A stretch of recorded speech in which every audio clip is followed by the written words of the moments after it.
Kasey Wiedrich is the Financial Capability Manager in the Office of Financial Empowerment for the City of St. Paul. And she's going to share about the work that they've been doing in the City of St. Paul. We heard from the mayor last session, and now we're going to get into the nitty-gritty. Thanks, Kasey. All right. Well, thank you, Wendy, for having me here today. And I am going to walk through our programs, but also throughout the presentation have sort of like lifted up questions to consider in different phases of if you're designing a program, or things to consider as you're contemplating putting one together.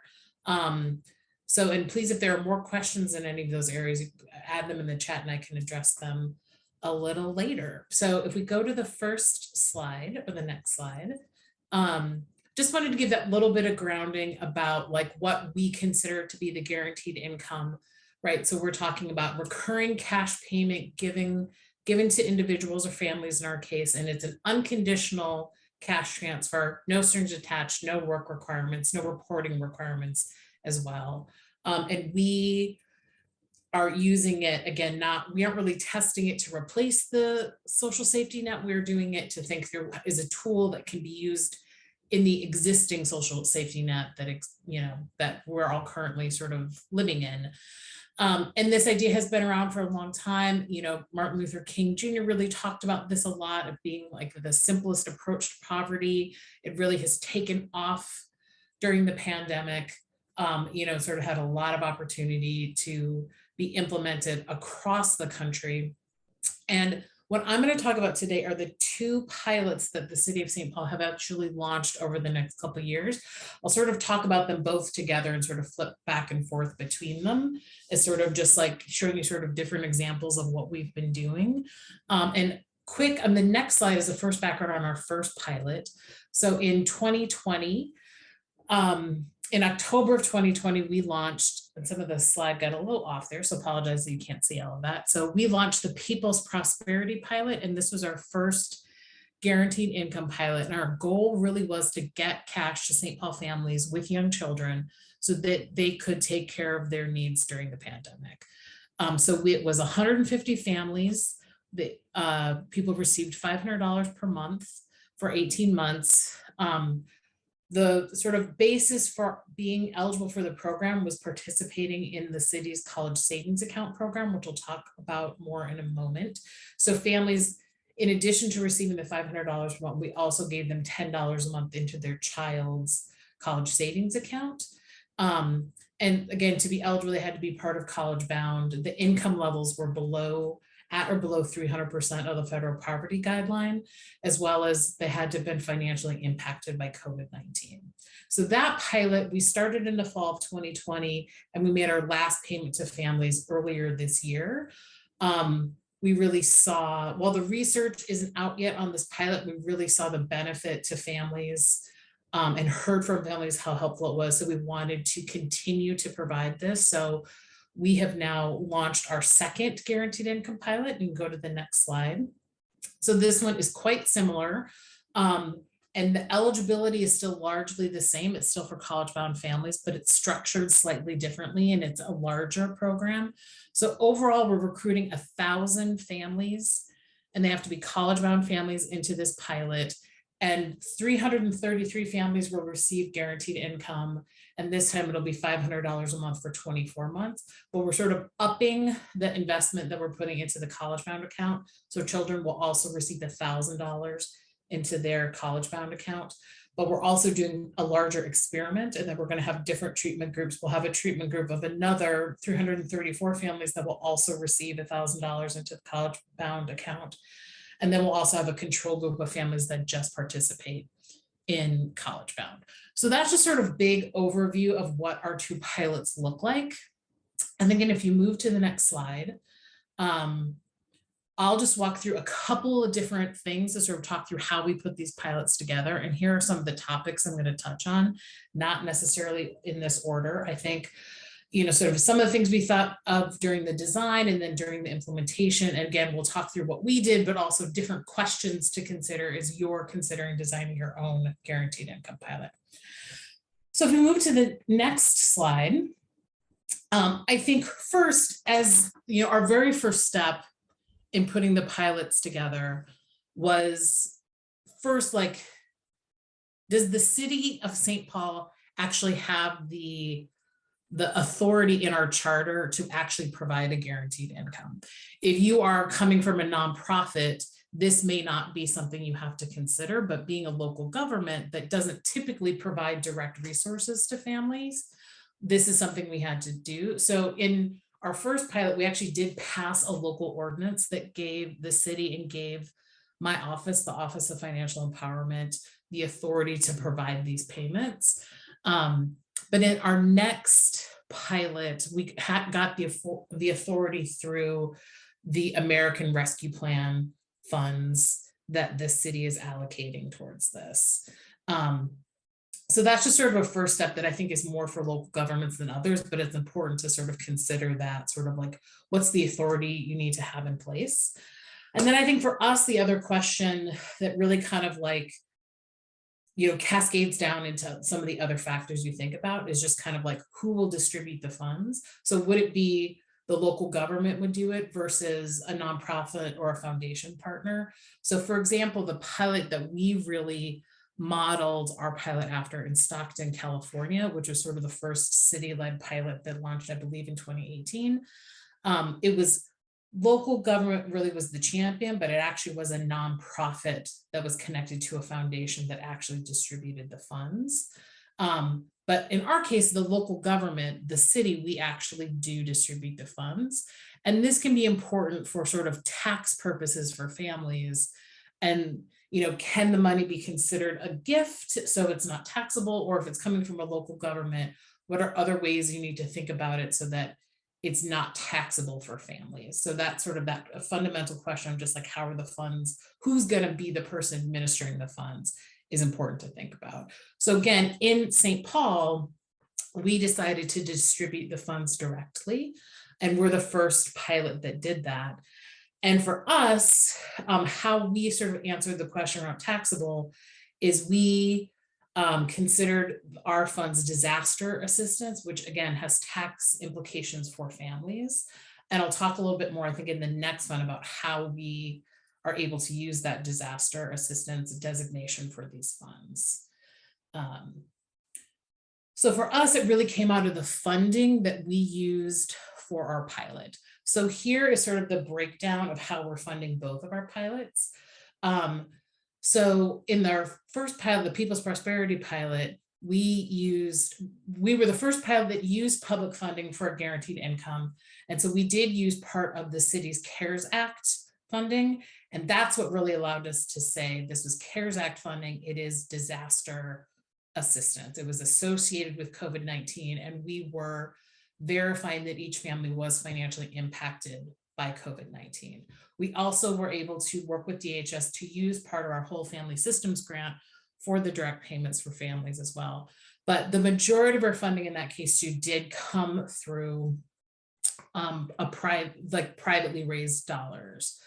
And now for our new pilot, we're sort of swapping, or we're sort of switching that mix, where now we are using primarily the city's allocation of American Rescue Plan funds. And again, there is guidance from the IRS that those funds can be considered disaster assistance for tax purposes. But we still are getting private funding in our mix with foundations. And through all of this, we really partner with the St. Paul Foundation.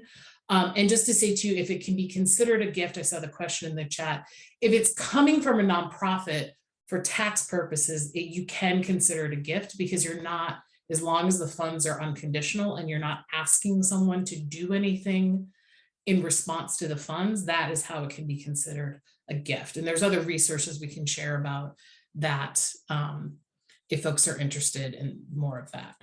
So if we move on to the next slide. So I think I wanted to talk a little bit about, I wanted to talk here about the benefits cliff and the impact on public benefits.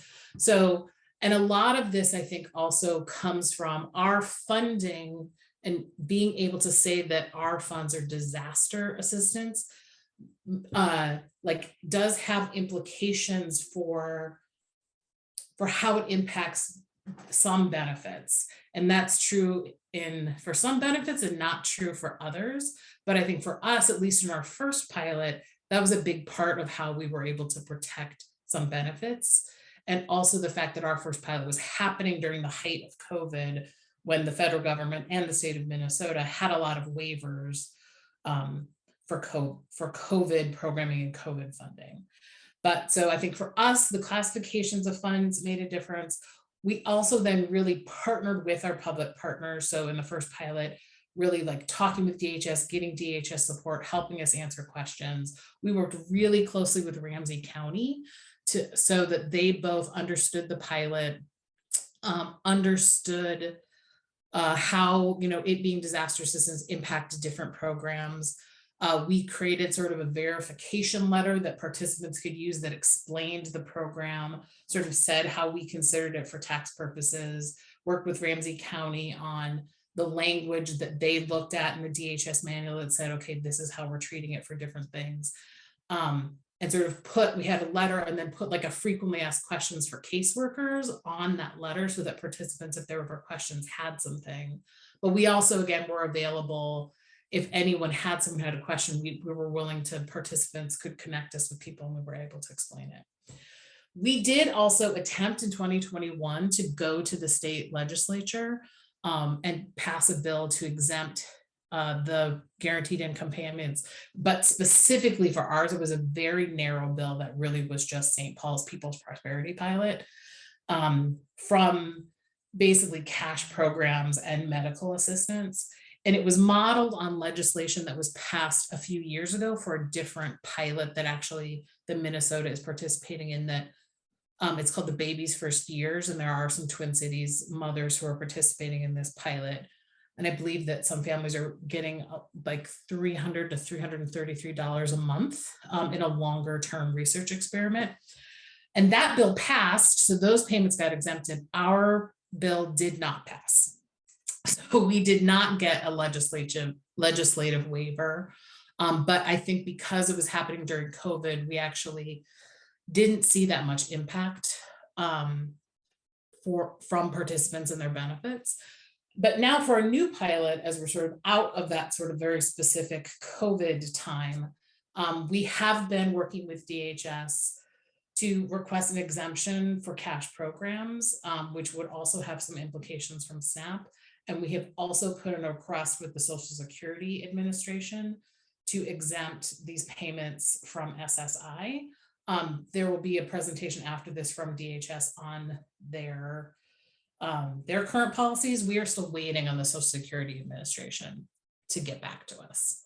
But if we move to the next slide, so that's the work we did on sort of the systems level to try to help people understand or try to exempt it. But what we did for the participants is, here's some data first on just how many of our participants were receiving benefits and what benefits they were participating in. So the majority of folks that we enrolled in the program were receiving benefits. On an average, they were participating in 3 different programs. WIC is by far the most common. Again, I'll talk about it in a second, and that's really because we were dealing with a population of people that had infants. At the time we were enrolling, the oldest child would have been 9 months. And we also have a really strong partnership with WIC and Ramsey County to refer people to the program. So, WIC is our #1 program. But what we did for people is we were enrolling them. We went through a benefits counseling process and really worked with the Children's Defense Fund of Minnesota to sort of design what that benefits counseling would look like and use their economic stability indicator as the tool that the consultants we hired actually went through. They use that in conversations with families to say, okay, like, what's your financial picture now? What benefits you're currently receiving? Let's add $500 to that. And what does that do? Does that take you close to the benefits cliff? Are you below it? And the formatting of the slide didn't translate well, but we only had 5 families decide not to participate after receiving that counseling. And the one thing I do want to say here is sort of in the spirit of guaranteed income, where again, sort of it's unrestricted funding, we're trying to put the decision-making power into the hands of families. This benefits counseling process, we also put it in the hands of families. even if we would have thought like, ooh, you might lose, this benefit that maybe financially it doesn't make that much sense for you to participate in this program, the decision is totally up to families. Like, it could be that a family would prefer to have, even if they would say lose $500 in a different benefit, they may prefer to have this unrestricted money on a prepaid card. That might just work better for them. So again, what we tried to do was inform families of what the impact could be, help them make the best decision, and then leave it up to them and sort of trust them to sort of do what they thought was best. So if we go into the next slide, now I want to talk a little bit about just how we decided sort of the eligibility points and some things to consider in that too. So as I've said, we really target our program for families who are participating in CollegeBound. And that was sort of a defined population within St. Paul. And again, so CollegeBound is a program, it is our universal savings account program. That for anyone who has a child in St. Paul, or anyone who has a child that was born as of or after January 1st, 2020, they're eligible for a CollegeBound savings account that we open with $50, and then families have opportunities to earn other bonuses. And then the main other eligibility point is their income. So the income guidelines that we set were at or below 300% of federal poverty. We chose 300% of federal poverty largely because it also aligned with benefits eligibility. And if you look at medical assistance eligibility for people that have young children, it's almost at 300%. So we wanted to do that for income verification. So if anyone received any benefits, we knew that their income qualified. And so what this did is this really narrowed down who was eligible for our program. And so we only did outreach to CollegeBound families. And so I think this is something to think about if you're designing your own program. Do you go for sort of a target population, or do you go for more of an open application process? And there are pros and cons of both. And just wanted to mention here too, so like in an open application, I think experience from other cities has shown that you do get a really high volume of applications, which I think some people can see as it's a positive. You're giving a lot of people opportunity, and other people I've seen sort of think it's a negative, that you're sort of giving a lot of people false hope that they won't have the opportunity to get it. So for example, and if anyone from Minneapolis is on the webinar, they can correct me in the chat, but I think like when Minneapolis opened their guaranteed income pilot, they had 200 spots, and I think got maybe over 8,000 applications. They might have gotten more of those, but maybe there were 8,000 that were once they sorted through the people that really weren't eligible, so you're sort of like drawing from a pool to get 200 of 8,000. But Cook County in Illinois recently launched their program, and they had 3,000, just over 3,000 spots, and they got 230,000 applications for those spots. And again, I think I've seen some sort of talk about again, that's all this false hope, but also you're giving a wide opportunity for people to join in the program. Whereas for ours, we had very little opportunity for people from the general public. So if people would hear about it, they'd contact us and we'd be like, oh, well, you actually can't apply. This is really close to this population. And then the difference in the timing then is if you're reaching out to a targeted, we had to build in time for recruitment and to get the word out and for people to respond, versus, you sort of have an application open for 2 weeks and you get, a large number, but then you have to sort through the eligibility. So again, there's sort of timing and sorting you have to do in all of it, but it's just sort of different ways to approach it and think about it. Let me go to the next slide. I think I actually just provided a little bit more information about CollegeBound, but I sort of already went over this, where it's our universal program. It's open with $50. People receive a savings account at Bremer Bank. And we do have automatic enrollment for most families in St. Paul, and then other people do have to opt in. And if you go to the next slide, just to give everyone a really quick update on CollegeBound, we now have over 8,500 children enrolled in the program. We're probably getting close to 9,000 when accounts get opened in the next week. And we've actually now got over $1 million saved in the savings accounts. And that's between the opening deposits of $50, bonuses that families have received, and savings that families themselves have put into the account. So we're really excited about that. We've now gone over this $1 million threshold. But if we go to the next slide and we go back to talking about the guaranteed income program, and just to give you a sense of sort of with our, criteria, who did we enroll in the program? So here we have the cultural communities of people that were participating in the program. So we did have 40%, it was Black participants, 25% Asian, 13% Latino. And we did have people living in every ward of the city. We originally were going to target it to specific neighborhoods, but then, the decision was to open it up to everyone. And so we did get representation, but we do have concentrated spots, as you can see here in our heat map, of the areas where the families live within St. Paul.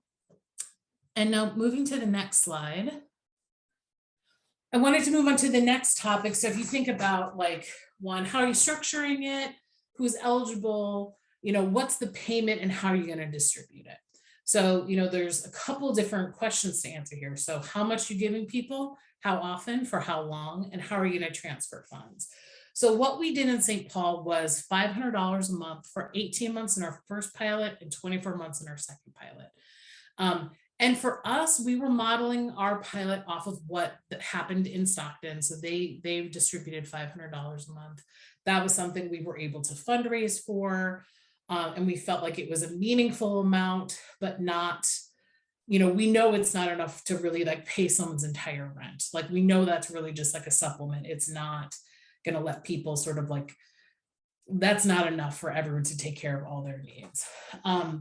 But we know that different cities and different pilots are making different decisions with the money. So it's really kind of to think about what are your goals for the timing and for the amount of payment? So for example, the pilot that the International Institute of Minnesota is doing in St. Paul and in the Twin Cities for refugee families and families coming from Afghanistan, for them, they were really thinking about how much of a payment would help families.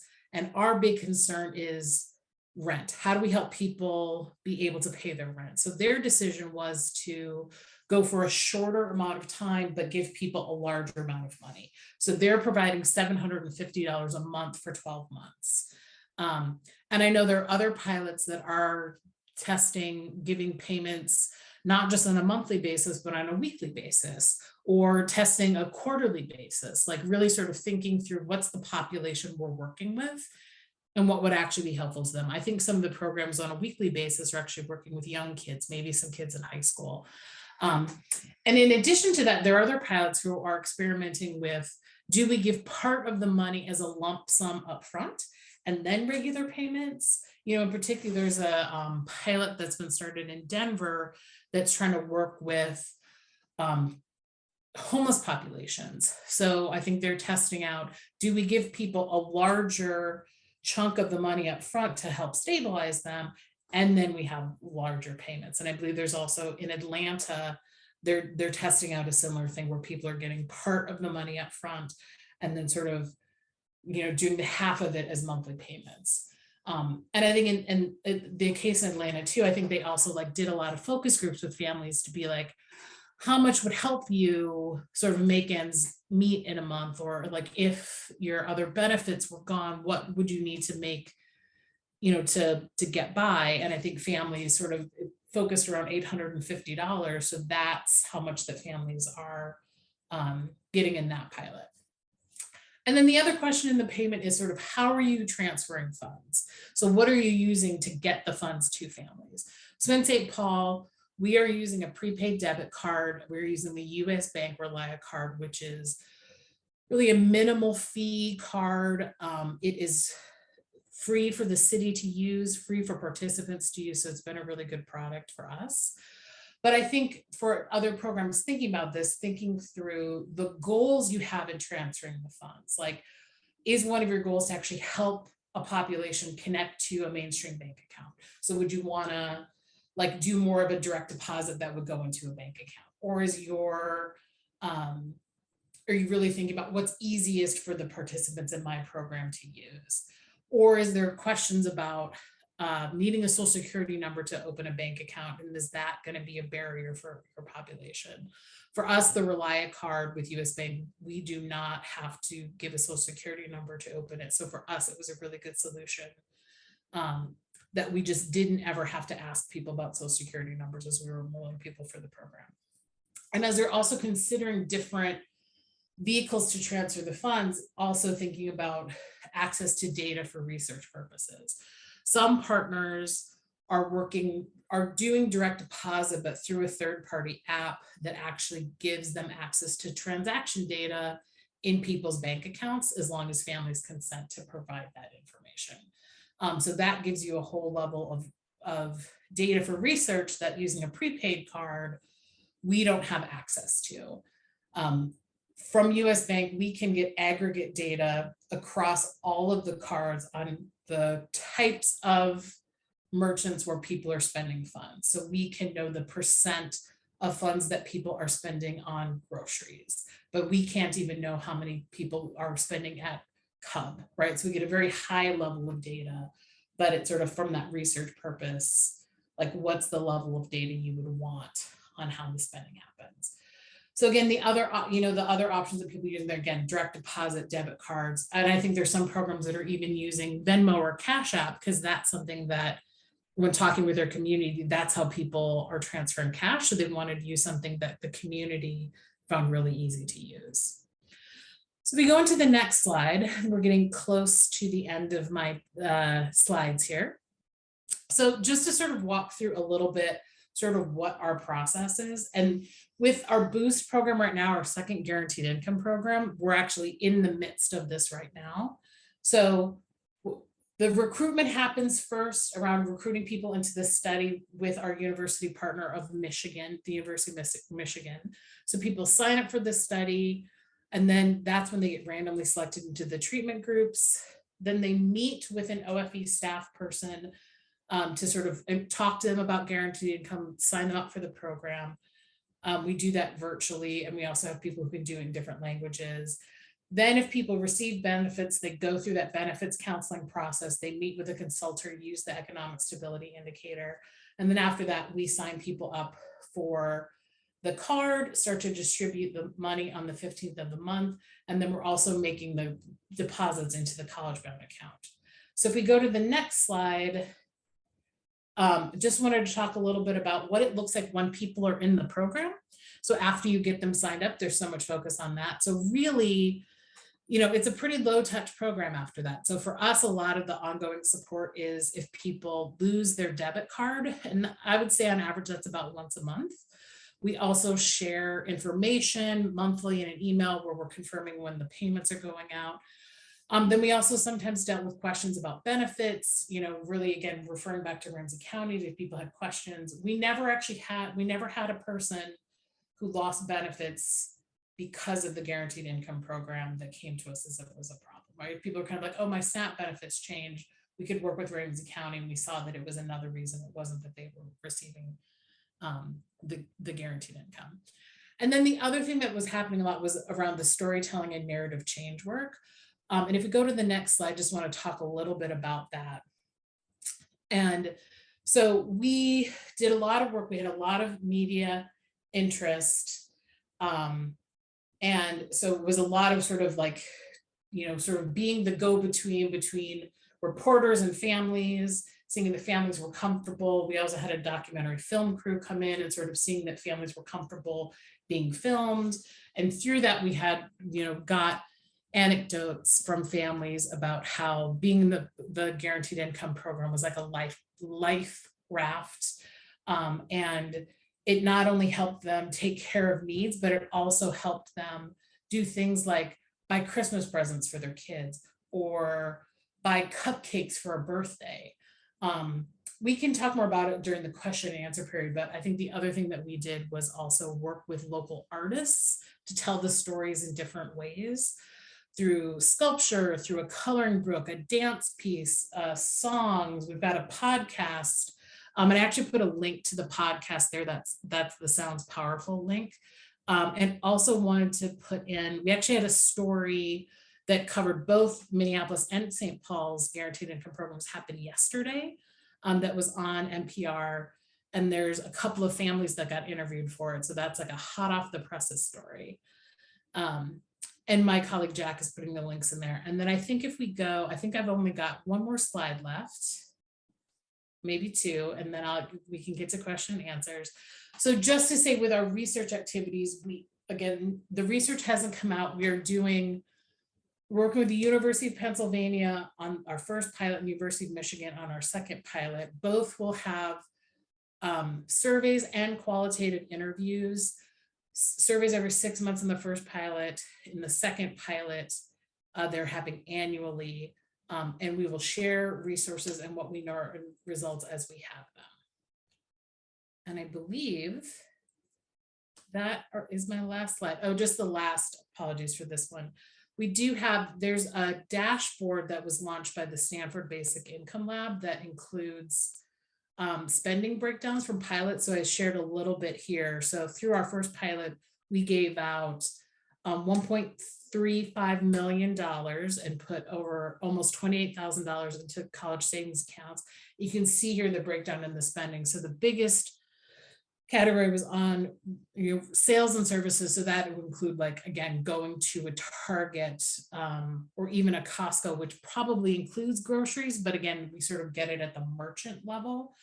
But then the other big chunk was spent on food and groceries. And what we take away from the spending is people spend this money the way that anyone spends money. There really is no them or us, like we all just spend money to take care of needs. So it's just sort of like getting families means to sort of do what they need to do for their families.